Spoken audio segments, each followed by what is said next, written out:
എന്താ ബ്രോ, ലാലേട്ടന്റെ ഒരു പടത്തിന് പോസിറ്റീവ് ഇട്ടിട്ട് നിനക്കൊന്ന് റിവ്യൂ പറയാൻ വയ്യേ? നിന്റെയൊക്കെ ചാനൽ കണ്ടറിയാം, നീയൊക്കെ മോഹൻലാൽ ഹേറ്റേഴ്സ് ആണ്. നിന്റെ ചാനൽ ഒരു പോസിറ്റീവ് എങ്കിലും ഉണ്ടോ മോഹൻലാലിനെ കുറിച്ച്? അതെ, അങ്ങനെ കുറേ പേരുടെ ചോദ്യത്തിനുള്ള മറുപടി നേര് റിവ്യൂ എവിടെയെന്ന് ചോദിച്ചിരുന്നു. ആദ്യം തന്നെ ഈ ഒരു സിനിമയുടെ ട്രെയിലർ കണ്ടപ്പോഴും ഇതിൻ്റെ ജോണർ എന്താണെന്ന് അറിഞ്ഞപ്പോഴും എനിക്ക് ഈ ഒരു സിനിമ തിയേറ്ററിൽ ഞാൻ കാണണമെന്നേ വിചാരിച്ചതല്ല. വേറൊന്നുമല്ല, ലാലേട്ടൻ്റെ പടമെന്ന് ആരും പറയരുത്.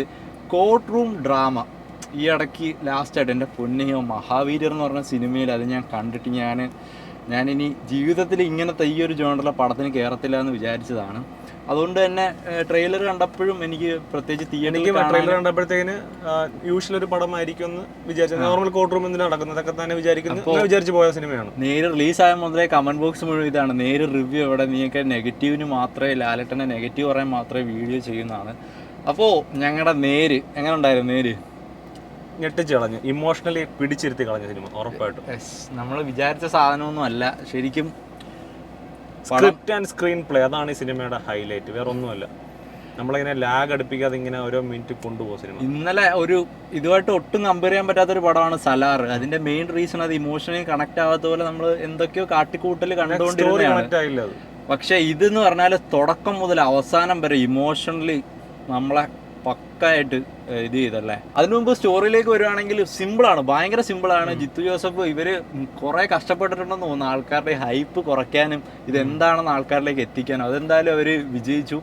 നിങ്ങൾ ശ്രദ്ധിച്ചാൽ മതി, അതിൻ്റെ പോസ്റ്ററിൽ തന്നെ മേളിൽ ഇങ്ങനെ ആദ്യമായിട്ടാണ് ഇങ്ങനെ an emotional court room drama എന്ന് എഴുതി വെച്ചിട്ടുണ്ട്. കാരണം ലാലേട്ടൻ്റെ ഒരു സിനിമ, ലാലേട്ടൻ്റെ തിരിച്ചു വരുമെന്നൊക്കെ പ്രതീക്ഷിക്കുമ്പോൾ എല്ലാവരും എന്താണ് മിനിമം ലാലേട്ടനിലെ നമ്മുടെ മമ്മൂട്ടിയൊക്കെ മറ്റേ കിങ്ങിലോ, മമ്മൂട്ടി ഏതാ വക്കീൽ വേഷത്തിൽ വന്നിട്ട് കുറെ മാസ് ഡയലോഗ് ഒക്കെ അടിക്കുന്നത് ഇംഗ്ലീഷിലൊക്കെ, നന്ദഗോപാൽ മോഹൻലാലിന്റെ സിനിമ, അതുപോലത്തെ ഒരു ഭയങ്കര മാസ് സാധനം, ഫാൻസിനുള്ളൊരു സാധനം എങ്കിലും ആൾക്കാർ പ്രതീക്ഷിക്കും. അതിന്റെ പ്രതീക്ഷ കുറയ്ക്കാൻ ആ ടീമിന്റെ അങ്ങനെ ഒരു മാസ് ക്യാരക്ടർ അല്ല, ഒരു റിയലിസ്റ്റിക് എല്ലാം അവർക്ക് പറ്റിയിട്ടുണ്ട്. നേരെന്ന് പറഞ്ഞ റിയലിസ്റ്റിക് വക്കീലാണ് ജിത്തു ജോസഫ്. നല്ലൊരു വർക്കൗട്ട് എടുത്തിട്ടുണ്ട് സിനിമ എടുക്കാൻ വേണ്ടി. കാരണം റിയലിസ്റ്റിക് കോർട്ടിൽ നടക്കുന്ന പ്രൊസീജിയേഴ്സ് ആണ്. ഒരു 80% റിയലിസ്റ്റിക് ക്യാരക്ടർ സംഭവം തന്നെ കോർട്ടിൽ നടക്കുന്നത്. അപ്പോൾ ഫസ്റ്റ് തന്നെ സിനിമ തുടങ്ങുമ്പോൾ തന്നെ യാതൊരുവിധ ഗിമിക്സോ കാര്യങ്ങളോ ഇല്ലാതെ മെയിൻ ആ ഒരു സബ്ജക്റ്റിലേക്ക്, ആ ഒരു ഇൻസിഡന്റിലേക്ക് നമ്മൾ പോവുകയാണ്. അതാണ് സിനിമ സാധാ കോർട്ട് റൂം ഡ്രാമ സിനിമയിൽ നിന്ന് വ്യത്യസ്തമായിട്ടിരിക്കുന്നത്. ഒരു സംഭവം അറിയാം, നമുക്ക് അതിലേക്ക് കഥ നയിച്ചുകൊണ്ട് പോവുകയാണ്.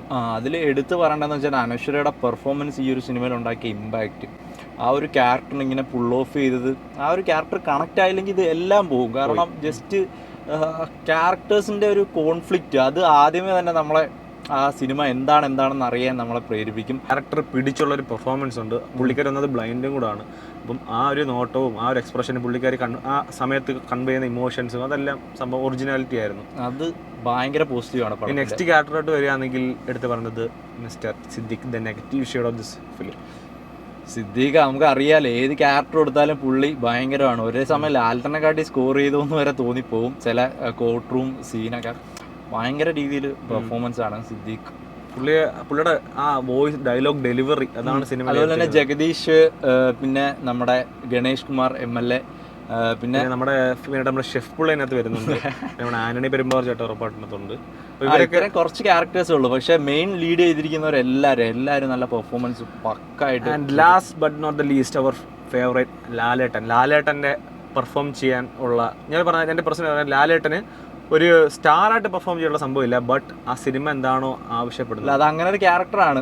അങ്ങനെ ഒരു ക്യാരക്ടറാണ്. പുള്ളി ഒരു റിയലിസ്റ്റിക് വക്കീലാണ്. പുള്ളിയുടെ നാച്ചുറൽ കുറെ സാധനമൊക്കെ ഉണ്ടായിരുന്നു. മറ്റേ പൈസ വയ്ക്കുമ്പോൾ അതിന് എൻ്റെ ഇടുന്ന പൈസ, അതുപോലെ കോർട്ടിലെ കുറച്ച് കണ്ണുകൊണ്ടുള്ള പരിപാടികൾ, അതിലെല്ലാം കോർട്ട് സീനിൽ മെയിൻ എടുത്തു പറയേണ്ടത് BGM ആണ്. BGM ആരാ ചെയ്തതിൻ്റെ ഒരു കോർട്ട് റൂമിലൊക്കെ യൂസ് ചെയ്തേക്കുന്ന മ്യൂസിക്, ചില സസ്പെൻസ് സാധനങ്ങളും. ആ സിദ്ദീഖിനൊരു ബാക്ക്ഗ്രൗണ്ട് മ്യൂസിക് ഉണ്ട്, അറിയോ? സിദ്ദീഖ് എന്തെങ്കിലും ഒരു അലർച്ചയെ കൂടെ ചേർന്ന ഒരു മ്യൂസിക്, ഒരു നെഗറ്റീവ് ഷെയ്ഡുള്ള സാധനം, അതൊക്കെ ഭയങ്കര ഇമ്പാക്റ്റ് ആണ് സിനിമയിൽ ഉണ്ടാക്കിയിട്ടുള്ളത്. മെയിൻ അപ്ലിഫ്റ്റ് ചെയ്യുന്ന മ്യൂസിക്കാണ് വിഷ്ണു ശ്യാം. അതെ തന്നെ, മറ്റേ കൂമന്റെ ഒക്കെ പുള്ളിക്കാരനാണ് ചെയ്തിട്ടുള്ളത്. ഇനി വരാൻ വന്ന റാമിലും ചെയ്യാൻ പോകുന്ന പുള്ളിയാണ് ഇതിന്റെ മ്യൂസിക് ചെയ്തേക്കുന്നത്. മ്യൂസിക് അടിപൊളിയാണ്. അതാ എൻ്റെ ക്ലൈമാക്സോടൊക്കെ എത്തുമ്പോൾ എന്തൊക്കെയോ സാധനങ്ങൾ ചെയ്തിട്ടുണ്ടല്ലേ ആ കോട്ടിൽ നിന്ന്. ആ ഒരു ലാലേട്ടൻ ഇറങ്ങി പോകുന്ന സമയത്ത് അതൊക്കെ ഭയങ്കര എലിവേറ്റ്. ലാസ്റ്റത്തെ മ്യൂസിക്കും കൊള്ളായിരുന്നു. പിന്നെ മെയിനായിട്ട് ഇത് പറയേണ്ടതെന്ന് വെച്ചാൽ ഇതിൻ്റെ ക്ലൈമാക്സിൽ സിനിമ കൊടുക്കുന്ന ഒരു മെസ്സേജ് ഉണ്ട്. സിനിമ കണക്ട് ചെയ്യുന്നൊരു സാധനം, അതാണ് ഇതിൻ്റെ മെയിൻ സംഭവം. അത് ഈ ഒരു സൊസൈറ്റിയിൽ ഉണ്ടാക്കാൻ പോകുന്ന ഇമ്പാക്റ്റ് എന്ന് പറഞ്ഞാൽ ലാലേട്ടൻ ഷൗട്ട് ചെയ്തെടുത്ത് ചോദിക്കുന്നുണ്ട് സിദ്ദിഖിൻ്റെ അടുത്ത്, നിങ്ങൾ എന്താണ് വിചാരിക്കുന്നത്? റേപ്പ് വിക്ടിം എന്ന് പറഞ്ഞാൽ ഇങ്ങനെ ചുമ്മാതെ ഒതുങ്ങി കൂടി മിണ്ടായിരിക്കുന്ന ആൾക്കാരാണ്, ഇത് മനസ്സിൽ വെച്ചുകൊണ്ടിരിക്കുന്ന ആൾക്കാരാണ് റേപ്പ് വിക്ടിം. അവർക്ക് ഇത് പുതിയ ഡയലോഗിന് തിയേറ്ററിൽ കിട്ടിയ കൈയടി. ഇനി സ്പോയിലറാണ്, കണ്ടവർ മാത്രമേ ഇത് കാണാവൂ.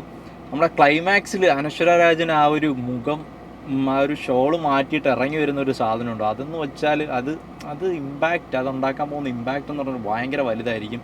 ഇതുപോലെ ഈ ഒരു സാഹചര്യത്തിലൂടെ കടന്നു പോയിട്ടുള്ളവരായാലും അതുപോലെ തന്നെ എന്താണ് പോരാടാൻ ഒരു ഫയർ ഇല്ലാതെ ഇരിക്കുന്നവർക്കൊക്കെ ആയാലും ഭയങ്കര സൊസൈറ്റിയിൽ ഉണ്ടാക്കാൻ പോകുന്ന ഇമ്പാക്റ്റ് എന്ന് പറഞ്ഞാൽ സിനിമ ഭയങ്കര ഇതാണ്. അതാണ് എനിക്ക് ഏറ്റവും കൂടുതൽ ഇമോഷണലി ഈ പടത്തിൽ അവസാനം ഒരു സിനിമ തീരുമ്പോൾ അവസാനം ഒരു കയ്യടി ഉണ്ടെങ്കിൽ ആ സിനിമ വിജയിച്ചെന്നാണ് അർത്ഥം.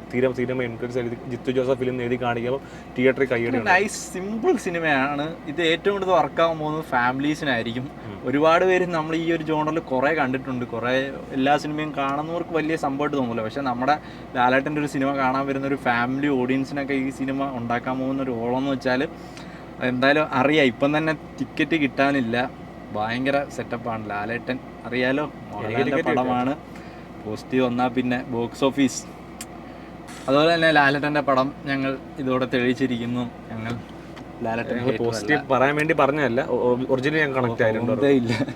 ഇല്ല പടം ഇഷ്ടപ്പെട്ടു ഗൈസ്, ഇഷ്ടപ്പെട്ടു പറഞ്ഞു. Thank you for watching. അടുത്തൊരു വീഡിയോ കാണാം. ബൈ.